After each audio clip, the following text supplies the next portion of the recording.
বরের বাড়ি থেকে হলুদের ভিতরে কেমিক্যাল মিশিয়ে নিয়ে এসেছে অভিষেকের ভাই অমল।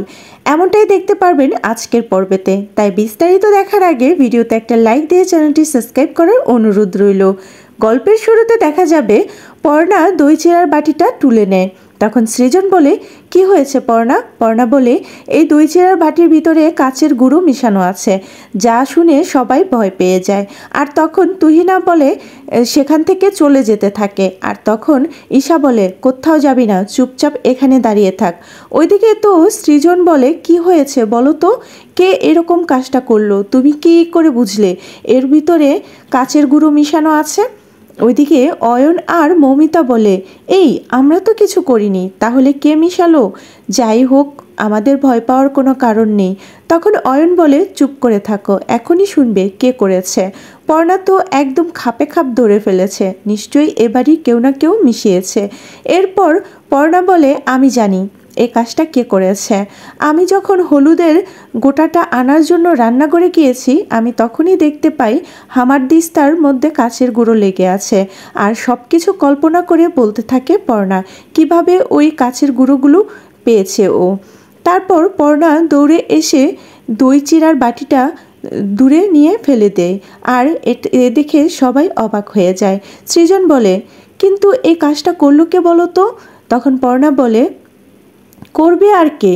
যে করেছে তাকে তো আমি হাতে নাতে ধরবই। আর তখনই বোবাই এসে বলে, আমার উঠতে দেরি হয়েছে। আর তার ভিতরে তোমাদের কি হয়েছে? কি কথা শুনছি বলো তো বন্ধু কাকিমা? তখন পর্ণা বলে, কি আর হবে, এই যে দই চিড়ার ভিতরে কাচের গুঁড়ো মেশানো। আর সেই সময় অয়ন মৌমিতা বলে, তুমি কি করে বুঝলে এই দই চিড়ার ভিতরে কাচের টুকরো মেশানো? এই দই চিড়ার ভিতরে মেশানো আছে, এটা কিভাবে বুঝলে? তখন বোবাই বলে, আমি জল আনতেছি, জলে ধুয়ে নিলে কাচের টুকরোগুলো নিচে পড়ে যাবে, সব কিছু তখন পানির মতো পরিষ্কার হয়ে যাবে। এদিকে জেঠুমা বলে, এই কাজটা কে করলো বলো তো? শুভ দিনে একটা অঘটন ঘটালো। পর্ণা বলে, আমি আমার মেয়ের জীবনে কোনো অঘটন দুর্ঘটনা ঘটতে দিব না, সব কিছু ঠিকঠাক হবে। আর যে এই কাজটা করেছে তাকে তো আমি শাস্তি দিবই। তারপর বুবাই জল নিয়ে আসে। আর এদিকে পুঁটি বলে, আমার মা আমার জন্য যেটা করবে সেটাই ভালো, জেঠু দাদু তুমি একদমই চিন্তা করো না।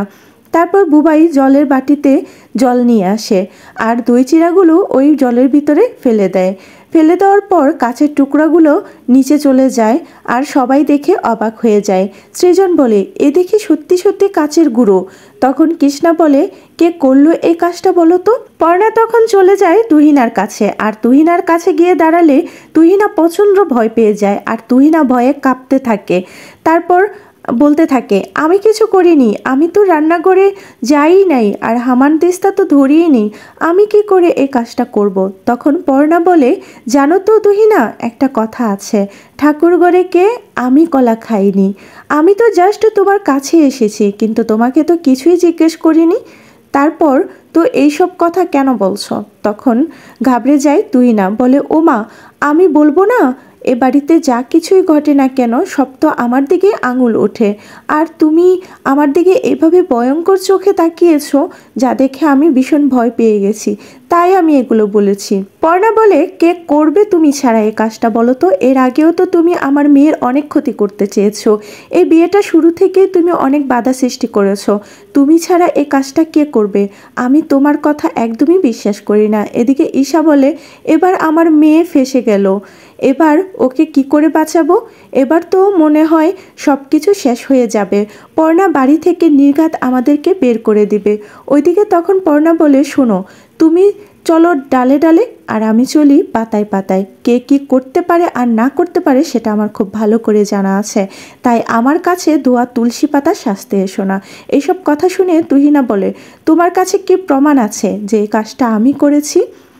আর তখনই কৃষ্ণা বলে, মন চাইতেছে এখনই দাদুভাইকে ঘুম থেকে উঠিয়ে তোমার বউর কাণ্ডগুলো দেখিয়ে দিতাম, কি অলক্ষিণী মেয়েকে বিয়ে করে এনেছে।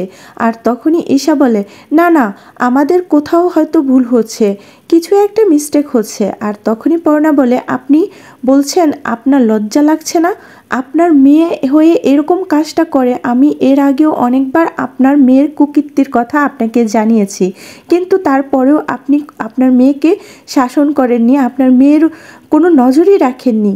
আজকে যদি আপনি আপনার মেয়েকে শাসন করতেন তাহলে হয়তো এরকম কাজটা সে করতো না। আর তখনই তুহিনা বলে, দেখো তুমি আমাকে ভুল বুঝছো, আমি এরকম কাজটা করিনি, তুমি আমাকে বিশ্বাস করো। আর তোমার কি প্রমাণ আছে যে আমি এই কাজটা করেছি? তখন কৃষ্ণা জেঠুমা বলে, এই চুপ থাক, আমাদের বাড়িতে তুমি ছাড়া এরকম কেউ নেই যে এই ঘটনাটা ঘটাবে। তুমি এর আগেও অনেকবার এরকম করেছো, তাই এবার তুমি চুপ থাকো। তারপর তুহিনা বলে, ছি ছি মা, কথা বাদ দিয়ে দাও, ওর সাথে কথা বলার প্রয়োজন নেই, কথা বলাটাই বেকার। আর তখনই সৃজন বলে, ওকে তো শাস্তি পেতে হবে, তখন না পর ওকে বিয়েটা আগে শেষ হোক, তারপর ওকে মজা দেখাবো। ওকে কিভাবে শায়েস্তা করতে হয় সেটা আমার ভালো করে জানা আছে, পর্ণা বলে। এবার ঈশা তুহিনকে নিয়ে সেখান থেকে চলে যায়। কৃষ্ণা বলে, ছিছি এরকম অলক্ষণী কাণ্ড ঘটে গেল, আমি তো ভাবতেই পারছি না। পর্ণা বলে, মা তুমি একদমই চিন্তা করো না, সব কিছু ঠিকঠাক মতোই হবে। আমি থাকতে আমার মেয়ের বিয়েতে কোনো বাধা সৃষ্টি করতে দিব না। এরপর তুহিনা তার মাকে নিয়ে সেখান থেকে চলে যায়। এবার ঈশা বলে, চুপ কর, তুই একদম চুপ কর, তোর শরীরে হয়তো তোর বাবার রক্ত বইছে, আমার রক্ত না, এই জন্য তুই এরকম কাজটা করতে পারলি। একবার আমাকে জানাইতে তো পারতি। তুহিনা বলে, কি করব বলো তো মা, আমার শরীরে রাগে গা জ্বালা পোড়া করছিল, আর এই জন্যই আমি এই কাজটা করেছি তোমাকে না জানিয়ে। আর সে সময় ঈশা রেগে গিয়ে বলে, হ্যাঁ এবার খেলি তো দরা, এবার তোকে কে বাঁচাবে দেখি। ওরা তো এখন কিছু বলছে না, কিন্তু পরে ঠিকই বলবে। ভাগ্যিস এখন আমাদের বাড়ি থেকে বের করে দিচ্ছে না। তুই এই কাজটা কিভাবে করলি? আর হামার দিস্তাটা ধুয়ে আসলে প্রমাণটা চলে যেত। তখন তুহিনা বলে, কি করব বলো তো মা, এতক্ষণে তো ওই কাঁচের টুকরোগুলো খেয়ে সে রক্তাক্ত হয়ে যেত, আমি এই দৃশ্যটা মিস করতে চাচ্ছিলাম না, সেই জন্যই তো তাড়াহুড়ো করে হামার দিস্তা না ধুয়ে দৌড়ে চলে এসেছি।